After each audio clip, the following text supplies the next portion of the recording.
আসসালামু আলাইকুম everyone, welcome back to my channel. তো দেখেন মাশাআল্লাহ আমার কোয়েল পাখিগুলি কি সুন্দর খেলাধুলা করতেছে। আলহামদুলিল্লাহ, ওদেরকে দেখে একদম মনটা ভরে যায়। আর ওদেরকে এটাই হচ্ছে লাস্ট দিন, ওদের খাঁচার থেকে এক খাঁচা থেকে আরেক খাঁচার মধ্যে ট্রান্সফার করব। আর এদিকে দেখেন আমার আরেকটা কোয়েল পাখির অবস্থা কি হয়েছে। মানে এইগুলি হচ্ছে আগের যে পুরুষ দুইটা কোয়েল পাখি আছে, একটা পাখিকে এই অবস্থা করেছে, বারবার এরকম আহত করে। তো যাই হোক, বিসমিল্লাহির রহমানির রহিম বলে আমার হচ্ছে নতুন খাঁচাতে নতুন কোয়েল পাখিগুলো ট্রান্সফার করতেছি। তো এখানে হচ্ছে আমার 14 পিস কোয়েল পাখি আছে, আর হচ্ছে 3 পিস মুরগির বাচ্চা আছে। তো আমি দেখেন এখন একে একে করে সমস্ত কোয়েল পাখি আর মুরগির বাচ্চা ওখানে নিয়ে রেখে দেবো আর কি। তো আজকে ওদের লাস্ট দিন এখানে এই খাঁচার জন্য। তো নতুন বাসাতে যে ওরা কিভাবে কি করে তা দেখতে থাকুন আপনারা। তো এই যে দেখেন আমি সমস্ত কোয়েল পাখি আমি বাসার মধ্যে নিয়ে গেলাম। আর ওরা মাশাআল্লাহ আলহামদুলিল্লাহ দেখেন কত ফুরফুরে আছে। তো আমি হচ্ছে ওরা যেহেতু এতদিন মানে ওদের খাঁচার ভিতরে খাবার দিয়েছি বা পানি দিয়েছি, ওইভাবে খেয়েছে। আর এখন যেহেতু আমি নতুন খাঁচাতে ট্রান্সফার করেছি, তো এখন খাবারের ইয়েটা পাত্রটা হচ্ছে বাহিরে, পানির ইয়েটাও বাহিরে। তো ওরা কিভাবে খাবে, বাহির থেকে অভ্যস্ত কিভাবে হয় আমি এটা দেখতেছিলাম, বা কিভাবে খেতে পারে কি না। যেহেতু বাহিরে ফার্স্ট প্রথম দিন দিলাম, তো আমি দেখতেছিলাম তাকে তাকে ওরা মানে কীভাবে খাবে বা খেতে পারবে কি না। তো ইনশাল্লাহ একটা দুইটা করে খাচ্ছে। আর এখন কি আর করব, দেখেন ওর অবস্থা খুবই খারাপ যে পাখিটাকে আহত করেছে। তো আমি ওকে আলাদা করে রেখেছি। আর আজকে মাশাল্লাহ আগের যে কোয়েল পাখিগুলো এতদিন গ্যাপ দিয়েছে, ডিম দেয় নাই, রেস্ট করেছে, তো আজকে হচ্ছে এসে দেখি 2টা ডিম পেরেছে মাশাল্লাহ আলহামদুলিল্লাহ, আল্লাহর রহমতে।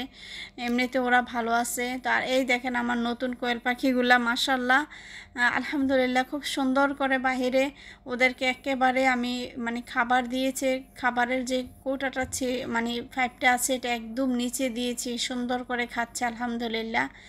আর এদিকে হচ্ছে আমি চলে আসলাম আমার বাসাতে, যেই খাঁচাটা আমি খালি করেছি। তো ওদেরকে উপরে আমি এবার হচ্ছে ব্রুডিং করব, কারণ ওদের এখন কারোর 13 দিন, কারোর 12 দিন, বা কারোর 14-15 দিন এরকম হয়ে গিয়েছে। তো যার কারণে আমি ওদেরকে উপরে নিয়ে যাব, যেহেতু আমার নতুন মুরগির বাচ্চা আজকে মেশিন থেকে বের হবে। তো এই জন্য নতুন বাচ্চাগুলিকে আমি নতুনভাবে করব, ব্রুডিং করব। আর কোয়েল পাখির বাচ্চা যেহেতু আজকে 2 দিন হলো বের করছি, তো মুরগির বাচ্চা আর কোয়েল পাখির বাচ্চা একসাথে নতুনভাবে মানে ব্রুডিং করাতে হবে। আর এদিকে ওদেরকে হচ্ছে এখানে আমার 22 পিস কোয়েল পাখি আছে, আর হচ্ছে 4 পিস হচ্ছে মুরগির বাচ্চা আছে। তো এগুলো আমি হচ্ছে এখন উপরে নিয়ে যাব আর কি, ওদেরকে উপরে নিয়ে রাখবো। আর এখন এখানে সমস্ত ইয়েটা মানে পাল্টিয়ে দিয়ে পরিষ্কার করে তারপর নতুন বাচ্চা রাখার জন্য আমি রেডি করব। তো দেখেন আমি ওদেরকে রেডি করে নিয়ে আসলাম এই যে ছাদের উপরে। দেখেন আয়না আমি পরে হচ্ছে ওদেরকে নিয়ে আসার পরে আমি 15 মিনিট রোদ লাগিয়েছি ওদেরকে, মানে দাঁড়িয়েছিলাম। ওরা খুব মানে ওদের ভালো লাগতেছিল রোদটা পেয়ে। আর হঠাৎ করে যেহেতু আমি হচ্ছে ওদেরকে আমি উপরে নিয়ে আসছি, তো এতদিন ছিল লাইটের নিচে। তো হঠাৎ করে যেহেতু আমি উপরে নিয়ে আসছি, ওদের তো ঠান্ডা লাগবে স্বাভাবিক। তো আমি মানে 2-4 দিন আমি এখানে লাইটের নিচে ওদেরকে রাখবো উপরে। তারপরে হচ্ছে আস্তে আস্তে যখন ওয়েদারের সাথে ওরা একদম ইয়ে হয়ে যাবে, ফিক্সড হয়ে যাবে, তখন হচ্ছে আমি আর লাইট দিব না।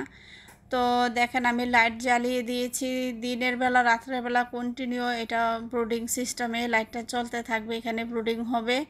তো আমি কমপক্ষে 15-20 দিন ওদের ব্রুডিং চালাবো, তারপরে হচ্ছে আর লাইট দিব না, আস্তে আস্তে হচ্ছে একটু একটু করে দিব, আবার অফ রাখবো। এভাবে ওদেরকে পরিবেশের সাথে অ্যাডজাস্ট করে ফেলবো। তো ওদেরকে আমি এখানে মেডিসিনের পানি দিয়ে দিয়েছি। তো ওরা পানিও খাবে। আর নতুন পরিবেশে ওদেরকে খাবারের যে কৌটাটা আছে এটা অন্যরকম কৌটা দিয়েছি, দেখেন মাশাআল্লাহ ওরা খাচ্ছে। পানির কৌটাটাও অন্যরকম দিয়েছি। তো আজকে এভাবে দিয়ে তারপর হচ্ছে আমি যে বস্তার ইয়েটা আছে ওইগুলি পাশে দিয়ে আমি নামিয়ে দেব, কারণ হচ্ছে ওরা না হয় ঠান্ডা লাগবে। তো যার কারণে আমি বস্তাগুলি নামিয়ে দিয়ে লাইটটা দিয়ে তারপর আমি হচ্ছে বাসাতে চলে যাব। তো আপনারা দেখতেই পাচ্ছেন এই যে আমার কোয়েল পাখিগুলো মাশাআল্লাহ আলহামদুলিল্লাহ কি সুন্দর খাবার খাচ্ছে। তো দেখতে আলহামদুলিল্লাহ খুবই সুন্দর লাগতেছে। তো আজ এই পর্যন্তই, আল্লাহ হাফেজ।